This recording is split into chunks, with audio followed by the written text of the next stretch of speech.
Welcome to Life on Maui. I'm your host, Steven Freid. My guest for today is Douglas Forbes, author of The Human Pin Code. Douglas is visiting us from South Africa and has taken 22 years and 30,000 case studies to find out how to calculate the energy of the day you were born. This is some very fascinating stuff, and hopefully we can make this as clear as possible as to what it is that Douglas is offering. So welcome to Maui and welcome to the show. Thank you very much, Steve. Thank you for having me. Thank you so much. Carl Jung said you are born on a day and you take on the energy of that day. How have you used that archetype to create the human pin code? Well, two things have happened with that statement you've just made. Is one, he created the name Archetype, and he also made that statement, you are born on a day and you take the energy of the day, which of course led me on a journey to go and discover how you calculate the energy of the day. I've read books, I read Carl Jung, I tried everything, but he either died too soon or he encrypted it somewhere, but it was not left anywhere. So I started on the journey, not just particularly looking for that, but in the background, always in my mind that I need to find or how to calculate the energy of the day. And I was quite fortunate in meeting a lot of people. I worked in South Africa in a water industry. Water? Water. Okay. Like we have in the background. Okay. Lots of water. And into pumps and that kind of thing. And that really helped me along the journey with energy, because there's, the body is 70% water. Mm-hmm. The Earth, planet we live on, is 70% water. And it might sound frivolous, but I always said, you can't plug yourself into a plug somewhere and get some energy and go. We get it from the earth and what we eat. And if you stopped eating and drinking, within 5, 6, 7 days, you are dead. So we need that energy. So how's that being converted? So through all of those kind of things, I had to go and study to find energy and calculate energy. Now, so by calculating energy, this all has somehow to do with how you came up with this system with the pin code? Well, there was how does that work?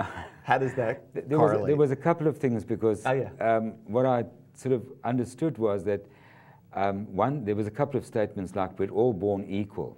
And I thought, hang on a second, some are born more equal than others, and I wanted to know. One of the most fascinating things that really sort of egged me on was the second oldest profession in the world is fortune telling. Yeah. Why do people go to fortune tellers? Why do people go to astrologers? Why are these sciences, and I put inverted commas, sciences, not used in university or taught, yet people use them, and I've seen a lot of people depend on them. And yes, there are charlatans, there are some good ones, and I found some very good ones, and I needed to know what made them very good and what made the charlatans sort of trade on their names, or and it was very vague. And So what made the good ones good? That's what led me to find out what it was with them. But it hadn't led me to birthdays yet, because I was investigating astrology, numerology, chiromancy, the Essenes, Judaism, and looking into the old scrolls and trying to find answers. But nobody had ever written answers about this. Interesting was, in Judaism, was the way they write the language is in eighths. And this put me on a path. I went to Israel, by the way, backpacking, and found When was this? Oh, that was in the 90s. Oh, that was interesting, but that's another story. Oh, that was fun. But I learned a lot from the people. And I've been to almost every corner of the world. And what I needed to know was, and I'll come back to the clairvoyance, because I went to sangomas, I went to witch doctors, I went to crystal ball readers, I went to everybody, and each one would come out with a sort of kind of similar story, but nobody had the exact facts. So, I can't go and say to, they would say to me, you're going to meet a person like this, or you're going to have an accident, or things like that. It wasn't. We all want specific. Exactly. Yeah. That's what I was looking for. Yeah. And I would say to them, I don't mind paying you, but I want specific, not general, and I'm not going to speak. I'm going to put this recorder on and you're going to talk. And then I sort of could filter out who needed to be fed on by a remark or your eyes and, any body language that they could feed on. And that's how I sort of sifted out who the good ones were and the not so good ones, I'll put it that way. And also, you're very clear that what, even though what your system is called is the human pin code, you've made it very clear that it's not numerology. When I finished with the human pin code in 2001, what I didn't want was a numerology, astrology, any methodology dressed up in another garb and trying to convince people. I would rather walk away from it. In fact, I nearly did a couple of times thinking, because I hadn't quite fine-tuned it. And the interesting thing is, along this path that I'd gone and the case studies I'd got, as I was about to give up, because there's no teachers to this. You have to sort of get it, go and try it, and maybe get the wrong people. You can't just say, advertise, I need somebody with this. And as I would give up, somebody would come and give me a book, or a page, or a photocopy, and it was like, I know this sounds crazy, but it was like, don't give up, here's a message, here's another link for you.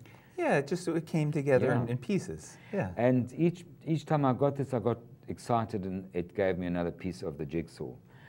The biggest problem I had with this is that pin codes is actually not about numbers. And when I say this to people, they go, are you serious? But you want my birthday, you want the day, the month, and the year? And I said, yes, it's like colors. You use the 3 primary colors, that's red, green, and yellow, and you can make all the colors of the rainbow. Your birthday is the same thing. And then in 1992, I eventually found the formula of how this worked, and it was through my physics. I was doing physics at the time. Where were you doing physics? Do you really want to know this? It could stir up something. It's up to you. I did a patent, a worldwide patent, and I built a machine that created a black hole. Oh, that's right. You were talking about this. By the way, Adele and I, my partner Adele and I had a session with him, which we found to be very accurate. I'd say about 90%, which is darn good. And but I know it's a little hard to actually explain how you do it.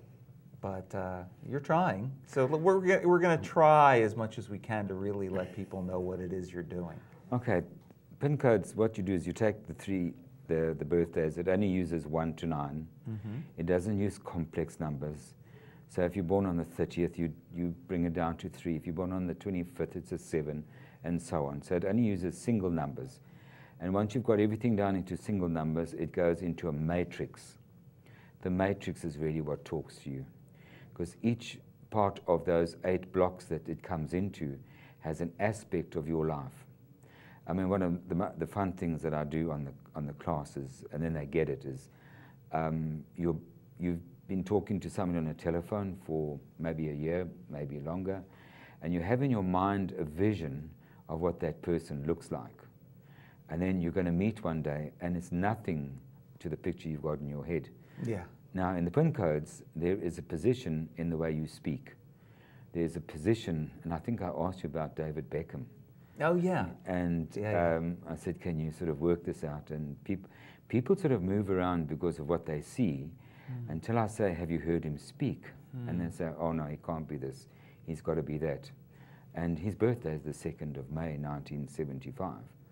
And I mean, this is sort of public knowledge, so I can say this. He's a public figure. Do you know what he wanted to do when he was growing up? I think you told us, but I'll let you say it. A hairdresser. Right. Well, he's got the voice of a hairdresser. Yes, he does. But his father, when he was young, recognized. I don't know what that means exactly, but okay. He's got a high-pitched voice. I'm sure not all hairdressers do. But what's the funny thing about Beckham is, he's very macho kind of image, but his voice doesn't sound like that.